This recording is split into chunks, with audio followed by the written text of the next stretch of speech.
Today I have a demo of rapid setup software running on an HPE ProLiant ML30 Gen10 server. I'll be running the demo through ILO Remote Management Console. I've powered on the server, and while we wait for it to boot up, let me describe a little bit about what rapid setup does. It's an automatic deployment software for HPE ProLiant 300 series and below, except for the microserver, because ILO 5 is required for this. Rapid Setup automatically detects the disk drive controller and drives and then makes a configuration recommendation for that controller and drives.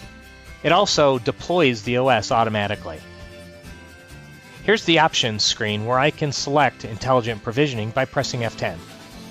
I can either click on the highlighted intelligent provisioning or wait for it to automatically start, which I'll do here. Now it's booting up, and once it's done, I'll have two options for deploying my server. First is the traditional intelligent provisioning, which includes numerous steps for deploying things like the drives, the controller, operating system, and more. The second option is rapid setup, and this will automate these choices. This is designed for SMBs who are deploying a server to make the process simple and automatic. Here are the two setup options. I can hover over the two options and I'll get a brief description of what they each are.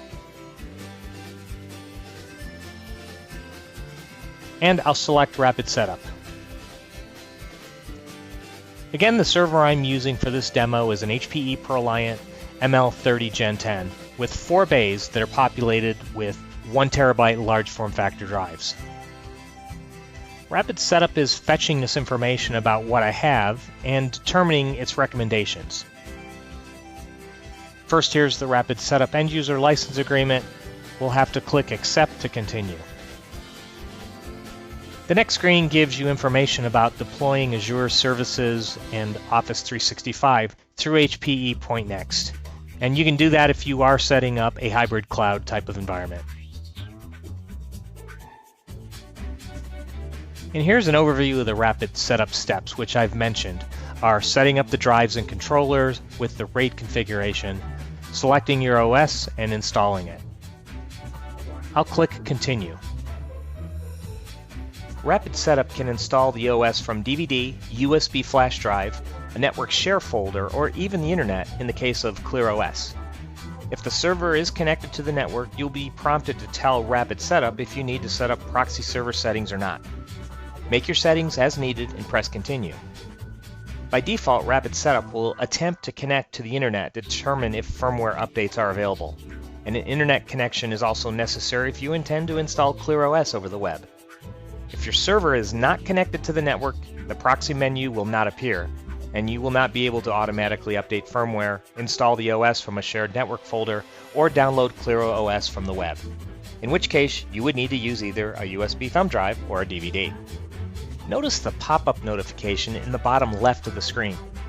Rapid Setup will notify you if the server is connected to the network and able to reach the firmware update site and the ClearOS download site.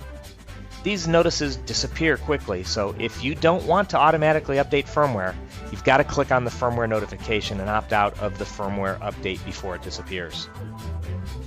Rapid Setup is making a recommendation for our E208i Smart Array controller with the 4 drives.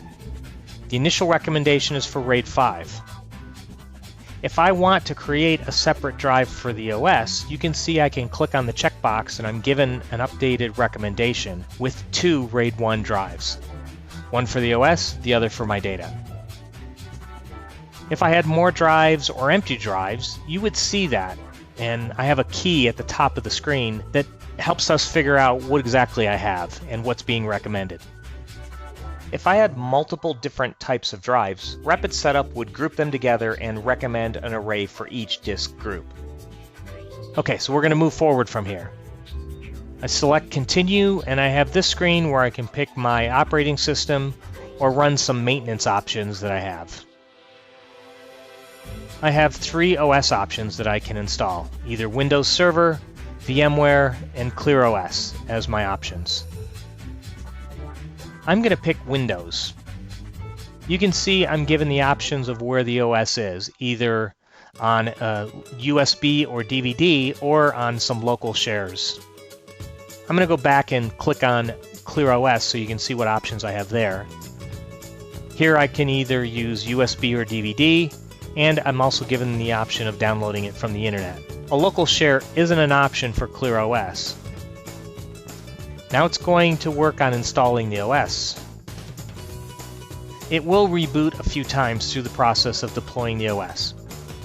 If you didn't opt out to cancel the firmware updates during the array configuration screen, and Rapid Setup determines that firmware updates are available, the firmware update process would begin before you log into the OS for the first time.